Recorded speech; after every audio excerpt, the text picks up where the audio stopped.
He just has to touch you once. Going down. He's so different than anybody else in the division. Like, he knocks everybody out. Everybody hits hard. They all hit hard. But he that pushed down. dude hits hard. hard. You know they have that punch machine? Oh, yeah, where you can see the power? blast it? What's his power? 190.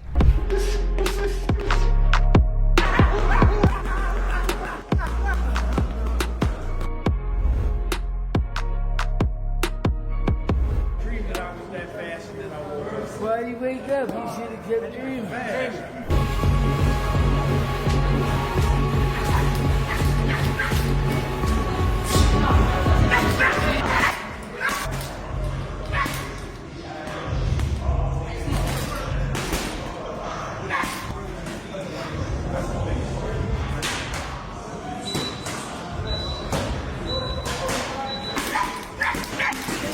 Joe Rogan couldn't hide his amazement. Fresh training footage revealed Shakur Stevenson unleashing devastating combinations, his hand speed almost impossible to track, his precision surgical. This was a fighter operating at another level. He even does it with his right hand, which is not his power punch. And it still his was power 130? punch is his left hook. His left hook is what he knocks out everybody with. But it might be that his left hook is faster and it's a better weapon because it's in the front, and his right hand is more powerful, but he just doesn't land it as often that way. Did you find it? What's remarkable is that he delivers this punishment with his right hand, not even his power shot. Stevenson's true weapon? That devastating left hook. It's the punch that's put opponents to sleep time and time again. But here's the paradox. His left hook might actually be faster, positioned perfectly in the front of the stance. Meanwhile, his right hand carries more raw power, but the angles just don't allow him to land it as frequently. It's a puzzle opponents can't solve.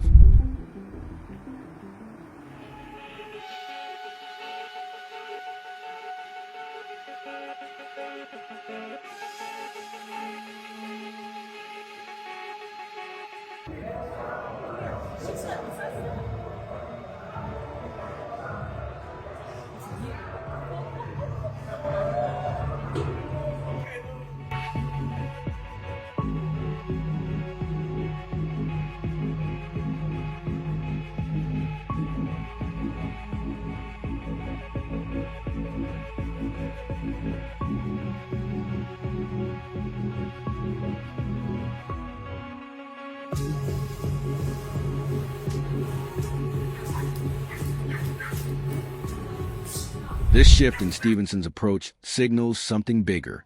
He's always been a defensive mastermind, making opponents miss and pay. But now, the explosive combinations tell a different story.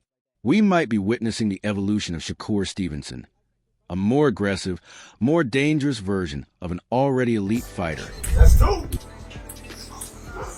With the phone in my hand.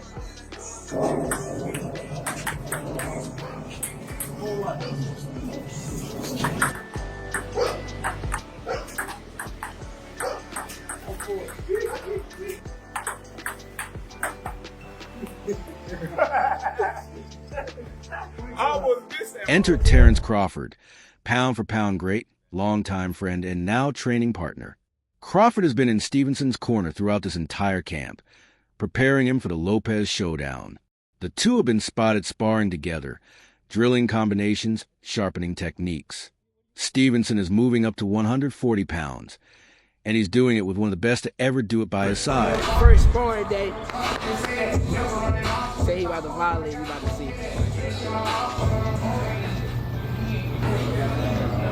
This up. He gonna think he gonna think the referee hitting him in that bitch. Champ gonna just be hitting him all day long. Bop, bop, bop. He gonna be steady coming. Oh, he tough.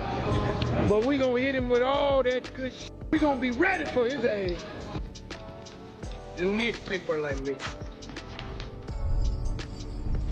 You need people like me so you can point your fingers and say, that's the bad guy. So, will that make you good?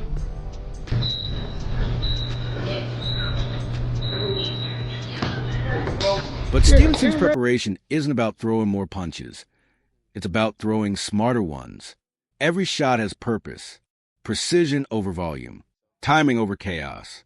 He's learning to read his opponents in real time, adapting on the fly, making split-second decisions that can change the course of a fight. Watch his head movement. He doesn't dodge wildly. He slips punches by millimeters, staying perfectly balanced, always in position to fire back.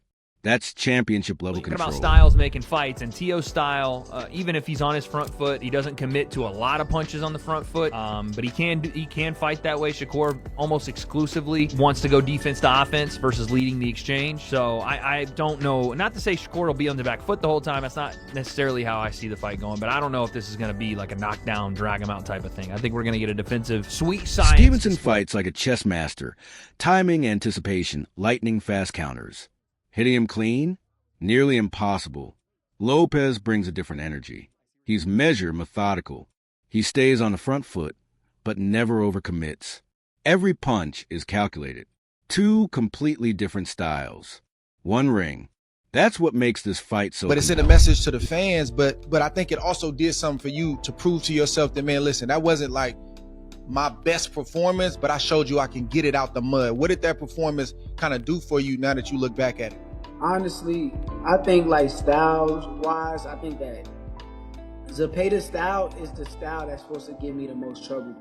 Like guys that box and give me time to think is the guys that's gonna have a fit with me all night. But the guys who press me and put me against some ropes and throw a million punches, that's the style that's supposed to give me trouble. So I went out there and I prevailed against that style, and now I'm fighting against a boxer, which for me, it just makes it more fun. I don't have to deal with a guy that's trying to like wear me down so much. Right. So now I gotta play chess. Stevenson has never shied away from the truth.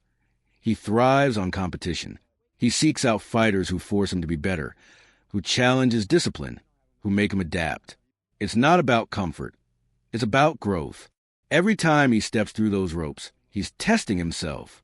And that mindset, that hunger for mastery, it's what's driving him through this brutal training camp, sharpening him for the biggest test of his career. Teofimo Lopez. All we do is win.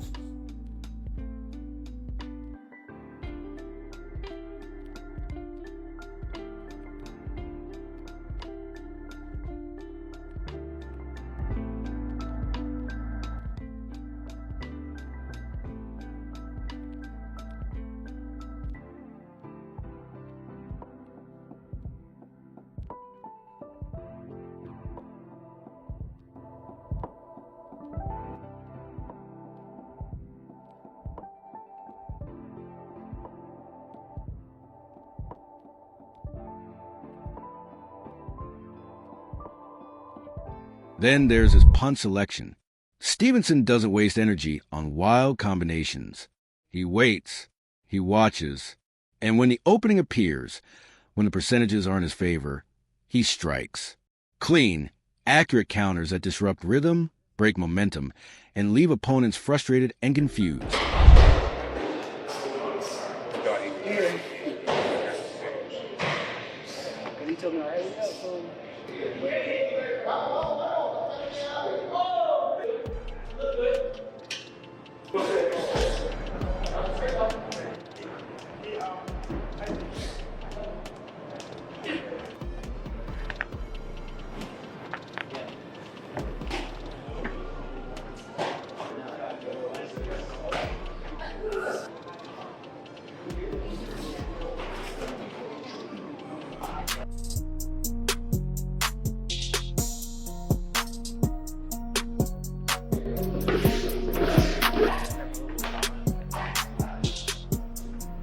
Let's fight.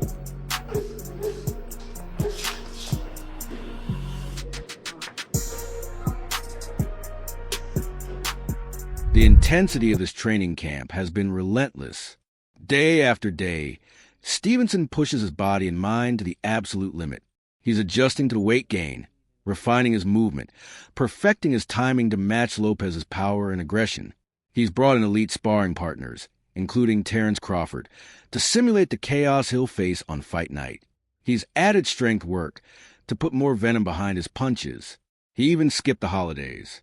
No celebrations. No distractions. just a gym, just a grind.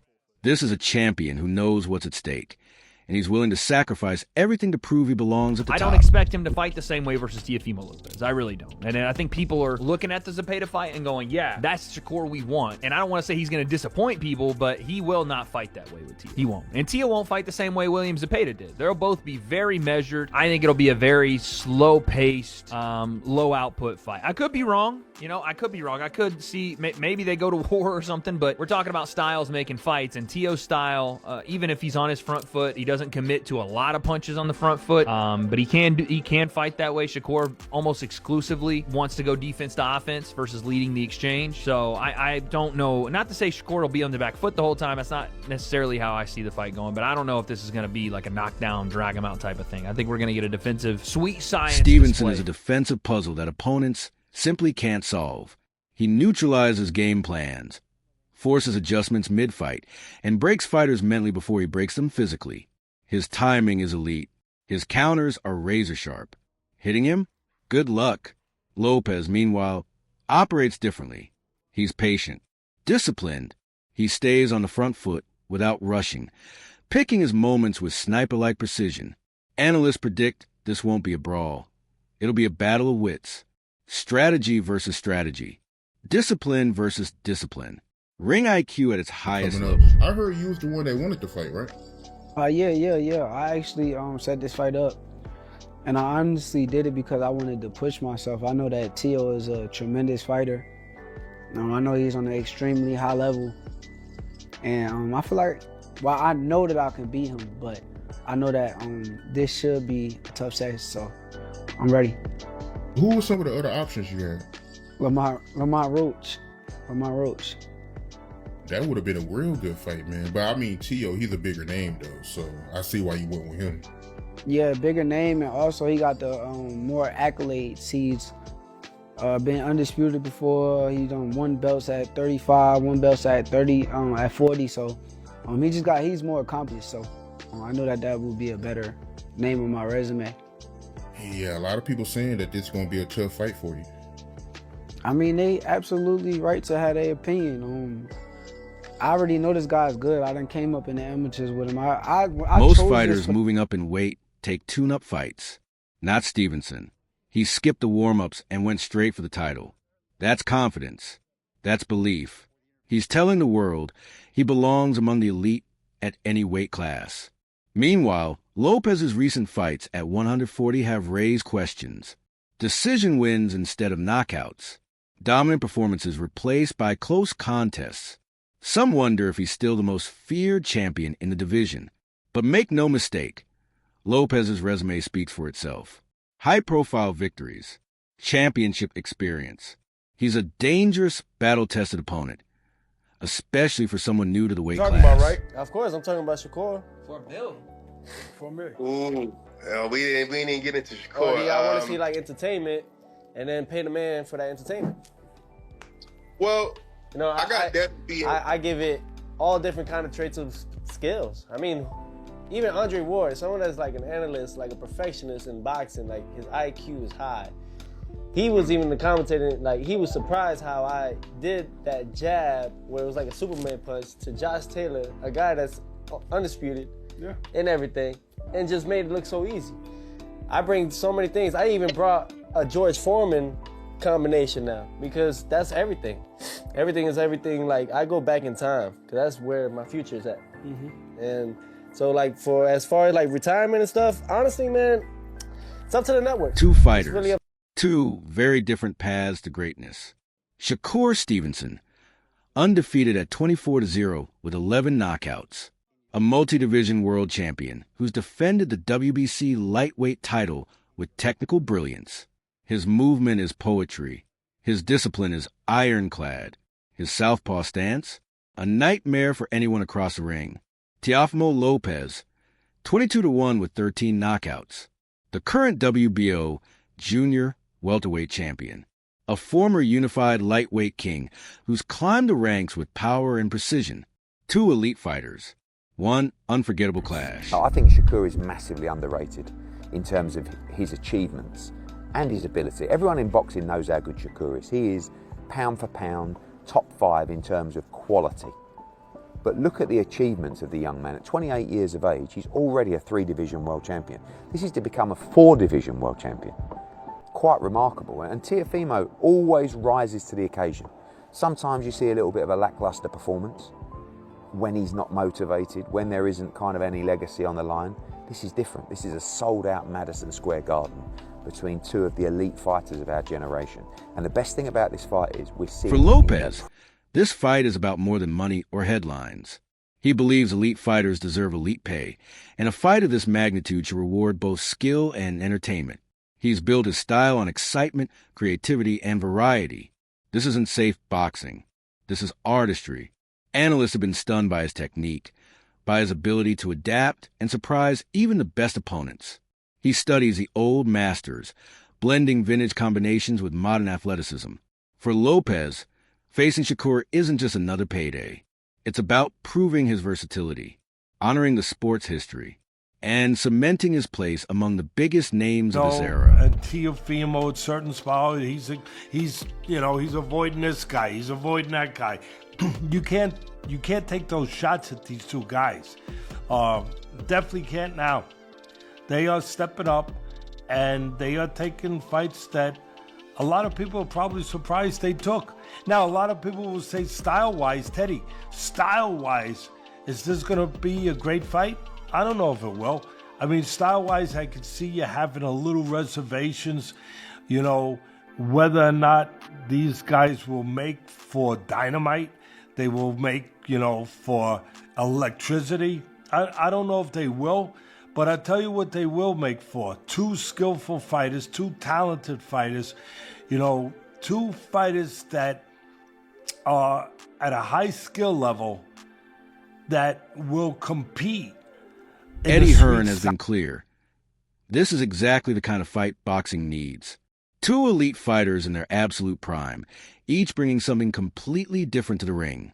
Hearn praises Stevenson's technical brilliance, his sky-high ring IQ, his relentless preparation, even moving up in weight, giving up size and power to a natural 140-pounder. Stevenson remains a nightmare matchup, but Hearn also respects Lopez, his explosiveness, his athleticism, his unorthodox unpredictability. It's a clash of styles that promises fireworks. Boxing intelligence versus raw power. Precision versus momentum. According to Hearn, fans are about to witness something special. 2 fighters at the peak of their powers, leaving it all in the ring. Shakur showed aggression in his last fight against Cepeda, being elusive while being aggressive. Walking them down, fighting on the inside, boxing well, still being able to counter, still being able to control space, but also be able to go into tight quarters and not be afraid to show that he's good on the inside too, that he can make you miss and make you pay outside and inside. Shakur showed that. That was great. And people applaud him. I applaud him. We were sitting there ringside. I was sitting there actually with your sister, ringside, watching that fight. And it was a terrific performance. Shakur showing that dimension, showing that attitude, showing that competitiveness, showing that dog like people like to show or like to talk about, and they wanted to see in Shakur. Veteran analyst Teddy Atlas says it plainly. These 2 fighters deserve real credit. They're doing what so many top-level boxers refuse to do, taking risks. In today's boxing world, it's all too common to protect undefeated records, cherry-pick opponents, or delay dangerous fights for the sake of money or strategy. But not Stevenson, not Lopez. They're stepping up. They're fighting each other at a higher weight class, fully aware of what's on the line. This isn't about playing it safe. This is about confidence, legacy, respect for the sweet science, and giving the fans what they've been demanding, the best versus the best.